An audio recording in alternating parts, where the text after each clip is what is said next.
Yeah. Ice. Yeah. Atsipang kozwan manapana. Atsipang tinwana pun malana. Smetsa kunu tava. Bambeza kanu lasa love. Bambeza kanu lasa. Bandrese la turesde. Sele te tsena netina kanefa bubakan sampuna. Obstacle ane tim sinya varat. Amefela tu forza batu wisanze arata. Madet kafe na pipi na spana baka. Matunga na senzaka tunga na stupundaka. De pen for fik panara tip manara genja nefa chese na futne. Terem teradena. As faza manatena. Ela unde pinta na chapa kutupon za unistekena. Zambena. Masulu yeva te fiden. Atam sufna. Rupodenu vaterun sakan gitten. Deref poiza. Runa pantakana na lefindina. Lefela de manir meni pop notit.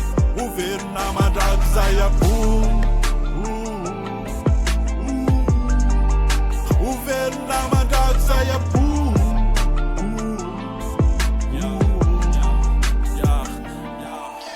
Zet mids, anatin system aborne. Alone makam sisin, design mananga na borne. Turne, varlevna pipom turne. Lua turne, weizurane. Rakoten zay ulas fre. Fanyasin drapen tena fre. Terena tilasa famis fre. Na lovat staffa de wine la betere tara. Nana bara no isen real. Yakot zay depe still. Omega life de asen film sis nya kama fatsi skill. Hemse na batena.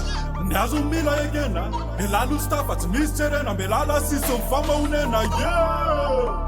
Zandra peti. Ned mut fuk fane dala makafi. Miala jinda tu kamala jinda tu kamala jinda tu fkava.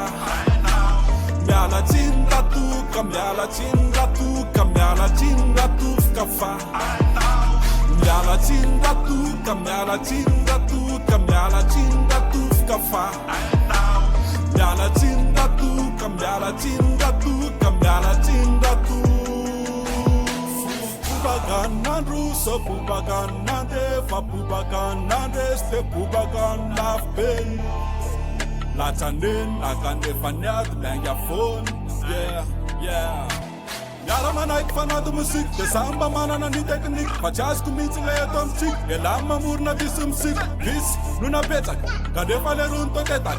Anatala kota na faitu nueta na miatu wa isman metak. Tumpela, de bandis, nantai chale fika de nyana kamis. Verna nara kachas na is, na pafus num coronavirus. Mafan, kerer sare fanfana bantu, zanu ent kamis. Weta na tane una ne bantan. Yala jinda tu, kamyala jinda tu.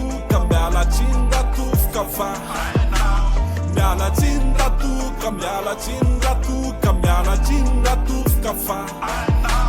Miala jinda tu, kamyala jinda tu, kamyala jinda tu fkava. Miala jinda tu, kamyala jinda tu, kamyala jinda tu. Fuka.